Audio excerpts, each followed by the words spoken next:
फरमाते हैं कि मैं ना मजदूर लेने गया, बगदाद के चौक में मजदूर बैठे होते थे, तो मेरी उन मजदूरों में से ना एक नौजवान बच्चे पे नजर पड़ी। बड़ा कमजोर सा वजूद था, लेकिन चेहरे पर इबादत का निशान था। माथा बताता था कि नमाज का बड़ा ख्याल रखता है। मैं उसके करीब गया। चेहरे भी बड़ा कुछ बताते हैं ना, चेहरों में भी बड़ी रानाई होती है। फरमाते मैं करीब गया, मैंने उसको कहा बेटे मजदूरी करोगे? तो कहने लगा मजदूरों में बैठा हूँ तो ज़रूर मजदूरी के लिए ही तो बैठा हूँ। तो मैंने कहा कि चलो फिर। कहने लगा नहीं, मेरी कुछ शर्तें। मैंने कहा बताओ? कहने लगा पहली शर्त यह है कि लोग 4 दिनार दिहाड़ी लेते हैं, मैं 3 दिनार लूँगा। मैंने कहा यार भाई तो बड़ी बेहतरीन है, बाकी भी इस तरह की रख ले। उसने कहा हुजूर दूसरी शर्त यह है कि मैं आपकी मुकम्मल बात मानूंगा, लेकिन जब अजान हो जाएगी फिर आपकी नहीं सुनूंगा। तीसरी बात उसने ये की कि हुजूर मैं आपके घर में काम करूंगा पर आपके किसी सवाल का जवाब नहीं दूंगा।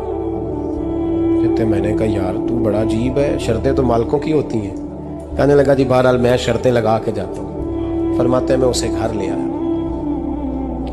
काम मैंने उसको बताया, तो जो काम मजदूर सारे दिन में करता है ना उसने 2 घंटे में ही कर दिया। हमारे मजदूर सिगरेट पीने में भी तो आधा घंटा लगाते हैं, वो चाय पीने जाएं तो पौना घंटा। वहाँ उनको भी तो दयानतदारी करनी चाहिए कि नहीं करनी चाहिए? ने मुआहदा किया है ना जी, तो पूरा उतरना चाहिए ना। कहते 2 घंटे में। अब काम जब बंदा शुरू कराता है तो काम और निकल आता है। कहते काम मैंने उसको और बता दिया, वो करने लगा। उसने मिट्टी निकाल के रखी थी बाहर रास्ते में, तो अजान हो गई जोर की। उसने वहीं कुदाल छोड़ी कही और चलने लगा। तो मेरा बेटा कहने लगा इसको जरा बराबर कर दो। कहने लगा चुप कर जा, तेरे बाप से बात हुई थी, जब अजान होती है तो मैं किसी और की नहीं सुनता, सिर्फ अल्लाह रसूल की सुनता हूँ। कहते मस्जिद चला गया, नमाज पढ़ के आया तो दोपहर का वक्त था। मेरी बीबी कहने लगी इसको को खाना खा ले। कहते हमने कहा खाना खा लो, तो कहने लगा मैंने रोज़ा रखा हुआ, रमज़ान भी नहीं था, नफली रोज़ा रखा हुआ।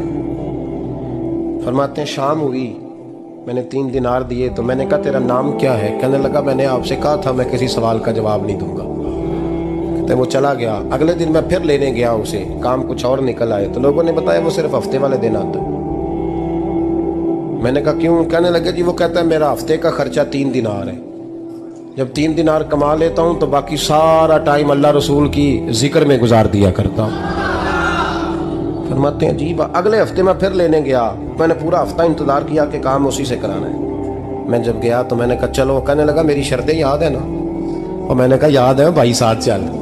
फरमाते हैं काम कराया, 2-3 हफ्ते वो आता रहा। एक हफ्ते में गया तो लोगों ने कहा हुजूर आज नहीं आया। क्यों? कहने लगे बीमार हो गए। कहाँ घर है? कहने लगे बगदाद के कब्रिस्तान के पीछे जो कच्ची आबादी है उसमें रहता है। फरमाते मैं गया, दरवाजे पे दस्तक दी तो कहने लगा हुजूर आप हैं? दरवाजा खोला है, आ जाइए। फरमाते मैं अंदर गया तो मैंने कहा तुम्हें कैसे पता चला? तुम्हें कैसे पता चला मैं आया हूँ? कहने लगा हुजूर अल्लाह वाले हो, आप नहीं आना था, वरना अमीर तो गरीबों का पता लेने कोई नहीं आते। कहते मैं करीब गया तो कहने लगा मैं आपका इंतजार कर रहा था, तेज बुखार है, तप रहा। जेब से कुछ पैसे निकाले। कहने लगा ये पैसे रख लें। एक अंगूठी निकाली। कहने लगा हुजूर आज रात को मेरा इंतकाल हो जाएगा, इन पैसों का कफन खरीद के सुबह जनाजा